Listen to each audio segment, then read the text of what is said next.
Diskursus soal LGBT menjadi sorotan publik belakangan ini. Tuan Guru Bajang Zainul Maji memberikan pandangannya soal fenomena LGBT tersebut. Ketua Umum PBNWDI itu menilai LGBT sebagai suatu gerakan sosial, promosi gaya hidup yang sangat bertentangan dengan semua nilai-nilai yang dimiliki bangsa Indonesia. Terkait ini lebih detailnya akan dilaporkan oleh rekan lalu Muhammad Helmi Akbar, reporter dari Tribun Lombok yang sudah siap dengan informasinya. Silakan rekan.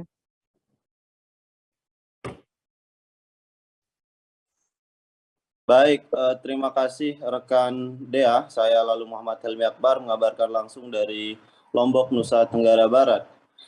Diskursus soal LGBT menjadi sorotan publik belakangan ini. Sejumlah pihak menyampaikan pandangannya, mulai dari aktivis, pegiat HAM, pakar hukum, hingga cendekiawan Muslim menyampaikan pandangannya terkait dengan fenomena LGBT ini.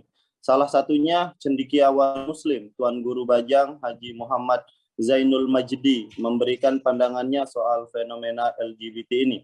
Ketua Umum Pengurus Besar Nahdlatul Wathon Diniyah Islamiyah itu menilai LGBT sebagai suatu gerakan sosial atau promosi gaya hidup sangat bertentangan dengan semua nilai-nilai yang dimiliki bangsa Indonesia.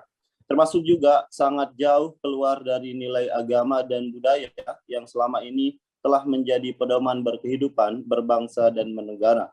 Kampanye LGBT menurut Tuan Guru Bajang harus ditentang. Karena itu, sebab itu mengarahkan masyarakat untuk mengadopsi sesuatu yang tidak normal. Tidak hanya itu, cucu pahlawan nasional Tuan Guru Kiai Haji Muhammad Zainuddin Abdul Majid itu menilai kampanye LGBT yang terjadi belakangan ini berusaha mengarahkan pandangan masyarakat untuk melihat LGBT sebagai suatu tren, sehingga akhirnya masyarakat terjebak di dalamnya.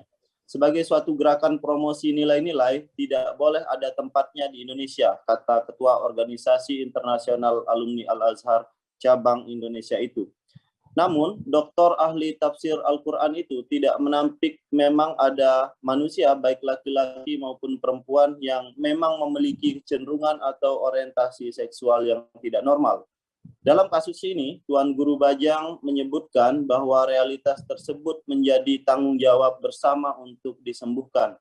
Jika berkaitan dengan kecenderungan seksual pribadi, maka itu tugas kita bersama untuk membimbing, mengingatkan, dan memfasilitasi siapapun yang mempunyai kecenderungan seksual yang tidak normal untuk bisa kembali ke fitrahnya. Sekali lagi, Tuan Guru Bajang menegaskan bahwa jika berkaitan dengan kampanye LGBT atau LGBT sebagai gerakan sosial, sikap tegasnya adalah mengatakan menolak. Terima kasih sudah nonton.